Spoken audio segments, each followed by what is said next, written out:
এখন পর্যন্ত কচি কাঁঠালের আমি অনেক রেসিপি দেখেছি, তবে কচি কাঁঠালের কোনো রেসিপি আমার কখনো খাওয়া হয়নি। তো খেতে ঠিক কেমন হবে সেটা জানার জন্যই আমি এই রেসিপিটি তৈরি করেছি। আর খেতে কেমন লাগে বা কেমন হয়েছে খেতে সেটা আপনাদেরকে আমি ভিডিও লাস্টে জানিয়ে দেব। তো চলুন দেখে নিই রেসিপিটি। প্রথমে এখানে একটি কচি কাঁঠাল নিয়েছি আর কাঁঠালটাকে কেটে নিচ্ছি। এক একজন এক এক রকম করে রান্না করে, তবে আমার কাছে এই রেসিপিটি ভালো মনে হয়েছে তাই ট্রাই করতে চলে আসলাম।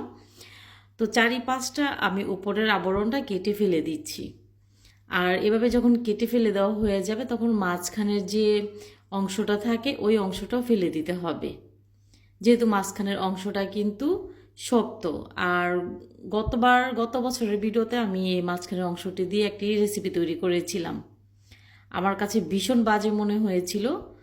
তো এই রেসিপিটা কেমন হবে আপনাদেরকে আমি জানাবো খাওয়ার পর। তো এভাবে করে আমি সবগুলোই কেটে নিচ্ছি। নেওয়ার পর প্রথমে পানি দিয়ে খুব ভালো করে ধুয়ে নেব। আমি বলবো আপনাদেরকে যা তা রেসিপি যখন তখন আপনারা দেখেই তৈরি করবেন না। এই যে কাঁঠালের যে মাঝখানের অংশটা ছিল, গত বছর আমি ভিডিওটা করেছিলাম, আমার কাছে মনে হয়েছে তেল লবণ পানি সবই মানে আমার বিফলে গেছে, আমার কাছে এমনটা মনে হয়েছে। তো এই রেসিপিটা করার সময় আমি ভাবছিলাম যে খেতে ঠিক কেমন হবে।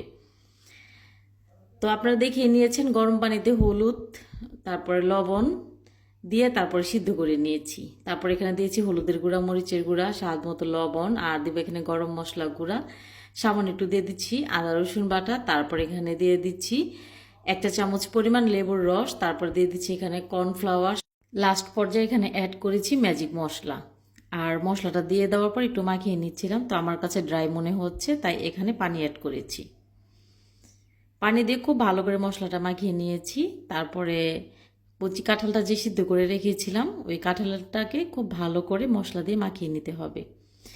তো অনেক এলাকায় এটাকে হেঁচড় বলা হয়, তো আমাদের এলাকায় এটাকে কচি কাঁঠালের তরকারি বা কচি কাঁঠালের রান্নাই বলে।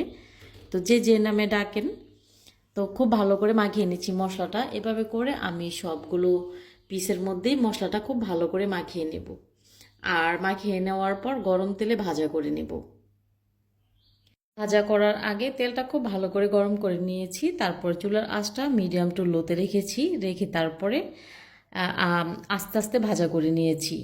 বেশি আঁচে ভাজতে যাবেন না, তাহলে কিন্তু মশলাটা পুড়ে যাবে, খেতে ভালো লাগবে না। তো এভাবে করে আমি সবগুলোই ভাজা করে নিচ্ছি। রেসিপি ভালো লাগলে শেয়ার করার অনুরোধ রইল। মাশাল্লাহ, দেখতে অনেকটা ইয়ামি দেখাচ্ছিল, আর খেতে মোটামুটি খারাপ না, ভালোই লেগেছে। ভাত দিয়েও খেতে ভালো লাগে, আর তাছাড়া এমনিতেও খালি খেতেও ভালো লাগে। তো এভাবে করে আপনারাও তৈরি করে দেখতে পারেন, মোটামুটি ভালোই হয়েছিল।